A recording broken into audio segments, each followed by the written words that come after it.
Welcome to Expeditions in Light. Let's take another expedition into real worth versus imagined worth.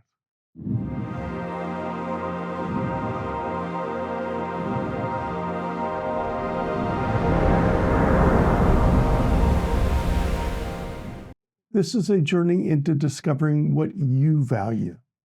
This is the Classic Collection, published by Life Books with a copyright in 2008. Why are we taking a look at this photography book? There are two reasons. To the first point, Life Publishing in its prime was one of the premier places the general public could find quality photography. As we journey through this book, the names of photographers who had a massive impact on the art form will come up again and again. We won't look at every photo in this book, but instead focus on one of the special features in the publishing of this book. For the second point, we will skip to what starts the imagined worth of this book versus the real worth of this book. Let's start with this image of Rita Hayworth by Bob Laundrie. What we find out is it's not just a photo in the book, but a print we can actually pull out of the book. This book includes many prints that you can pull out from the book. We will take some time adding up the imagined value of those prints, then talk about the real value of the book itself. For this print, I did a little Google searching, and we will assign a monetary value of $14 US. The story was Orson Welles saw this portrait and vowed to marry Rita Hayworth, which he eventually did. I guess he should have thanked Bob Laundrie. Moving on. The next print we will encounter is Ballerinas by Alfred Eisenstadt.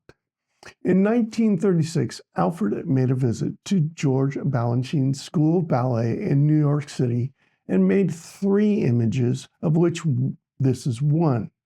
There are several other photos from Eisenstadt in this publication. I'll give this print a monetary value of $50. Next, we will look at an iconic image between famous brothers, Jack and Bobby, in 1960 by Hank Walker. This image was taken on a campaign stop at a hotel during the presidential race. We are going to assign this print a value of $50. The next print is from Margaret Bourke White of Mahatma Gandhi, taken in 1946. She would take her final portrait of Gandhi 2 years later, only a few hours before his assassination. Margaret's body of work is something any photographer would be jealous of. This Life book contains several photos from her works. I'll give this an estimated print cost of $16. Gary Cooper was at one time one of Hollywood's biggest stars. Gary Cooper first appeared on Life's cover in 1940, so this portrait in 1949, done by Peter Stockpole, would have been a normal assignment requested by Life Publishing. Again, Peter Stockpole has several photos represented in this publication. Next, we'll move on to a photographer who dominated Life publications and was eventually fired for being difficult to work with. Here we are looking at Harry Truman, taken in 1946 by W. Eugene Smith. This famous photo shows why you should not print election results before they happen. Harry Truman won this election by 5 percentage points. W. Eugene Smith is known for the impact of his work, which was obtained by going deep into the subject. His Minamata project changed Japan by bringing corporate pollution tragedy to the world. The Jazz Loft project gave us an intimate view into jazz musicians and the corresponding audio recordings by allowing them to practice in his New York loft.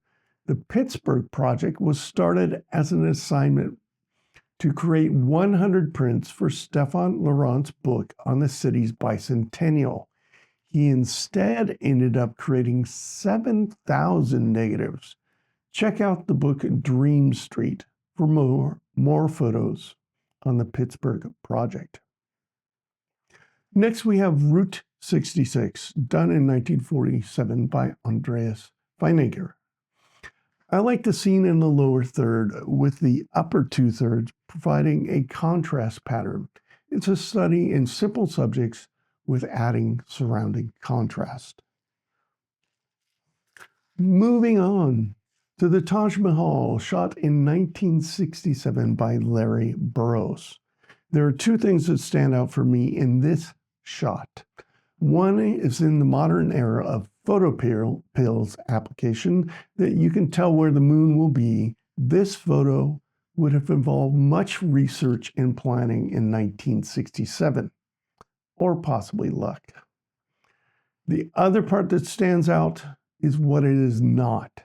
Larry Burroughs was a master at war photography.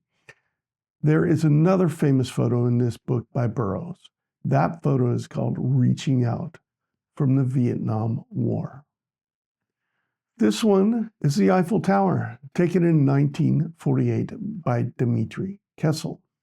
What a great demonstration of composition. At the Drive-In was taken in 1955 by J.R. Ironman. This is one of two prints by J.R. Ironman, and both prints are shot at the movies. This print layers the sky, the movie, the city lights, and the contrast of the movie's subject, the cars in the foreground. What a great example of layering. Faces of Ground Zero from 2001 was a studio project taken by Life's last staff photographer, Joe McNally. Joe is still highly active as a photographer, is a Nikon ambassador, and is known for his understanding and teaching of lighting. Various talks and interviews with him on YouTube are worth your time watching. This print is available from the Monroe Gallery, but I could not find a price. Next is one of the more famous photography shots from World War II, D-Day Omaha Beach, taken in 1944 by Robert Capa. Due to a film processing error, out of the 4 rolls of film he shot that day, only 11 negatives worked out. Robert Capa died in 1954, covering another war after stepping on a landmine. Magnum Photo lists an 11 by 14 of this print at $2,500. Of course, this print is a bit smaller and not the same quality, so I'll give it an estimated value of $500. We, of course, need to return to more work by W. Eugene Smith. The Walk to Paradise Garden was made in 1946 as Smith's son and daughter walked out from a shroud into the light at their home in the suburbs of New York. The shot was made during a recovery period after being badly wounded on Okinawa in 1945. Life photographers are known for capturing significant moments in time. This is the March on Washington, taken in 1963 by Paul Schutzer. On the centennial year of the Emancipation Proclamation, the March on Washington for Jobs and Freedom had a gathering of about 250,000, and Martin Luther King gave his historic speech. 4 years later, when Paul was 37, he was killed covering Israel's Six-Day War when a vehicle he was in was struck by a shell. This next photo is an illustration becoming famous for one picture while having your body of work ignored. This is Reese Monkey, taken by Hansel Meath in 1939. She was photographing a monkey colony on Santiago Island and pursued this monkey into the water to get the shot. This photo is a great example of perspective. George Silk took this photo for the 1960 World Series from the Cathedral of Learning at the University of Pittsburgh.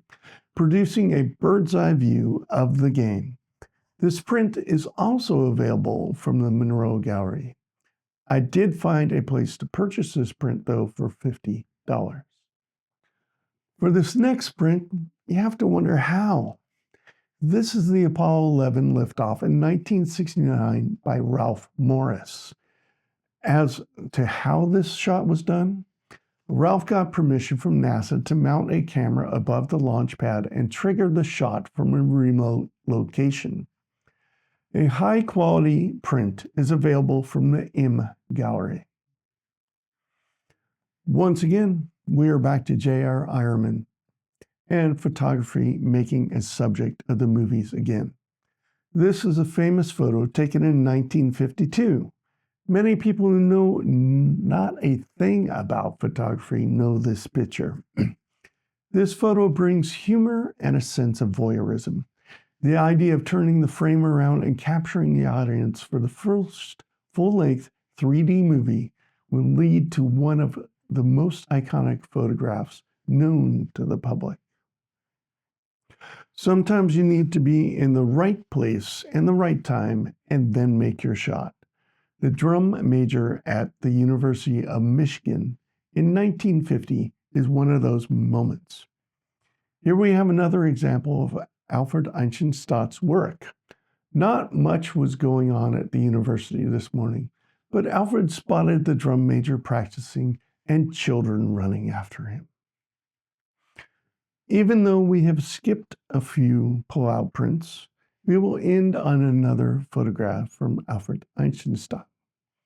VJ in Times Square is a very famous photo taken by Alfred on August 14th of 1945. Often, this photograph is just called The Kiss.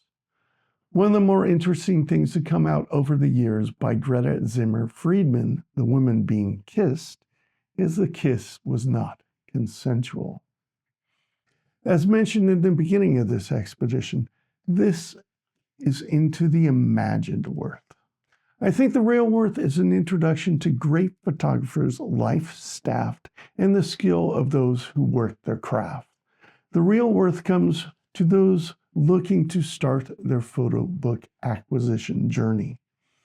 If you look through this book and choose any of 2 photographers to acquire volumes from, you will start a base of quality photography books to come back to again and again.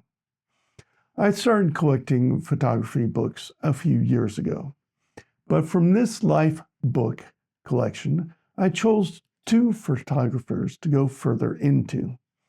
One, of course, had to be W. Eugene Smith. Smith's pursuit of photography as a craft with an obsession to detail combined with the ability to capture the story in the subject put him on the must-have book list. I then picked up 2 books from Smith. Dream Street, which covers images from the Pittsburgh Project, and 2, the Jazz Loft Project, which documents life at the loft, jazz musicians who would visit, the audio recordings made, and the streets around the loft. The other artist is, of course, Joe McNally. The real deal. Field notes from the life of a working photographer. I've seen many interviews with Joe McNally, and I wanted to get something directly from him. Joe is a great model for a modern working photographer and has put in the work to be where he is today.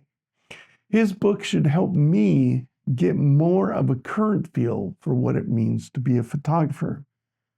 Currently, photography in our lifetime is filled with Instagram, YouTube, Twitter, TikTok, Facebook, and variations of I'm in it for the likes distractions. I recommend finding some way to break free from this cycle and take your own expedition into photography books, a journey which only the printed image will guide the way. Be affected by a set of images without the interruption of social media. Thanks for joining me, your host, John, on this expedition into the photographic print. Come back again later and join me on my next expeditions in light.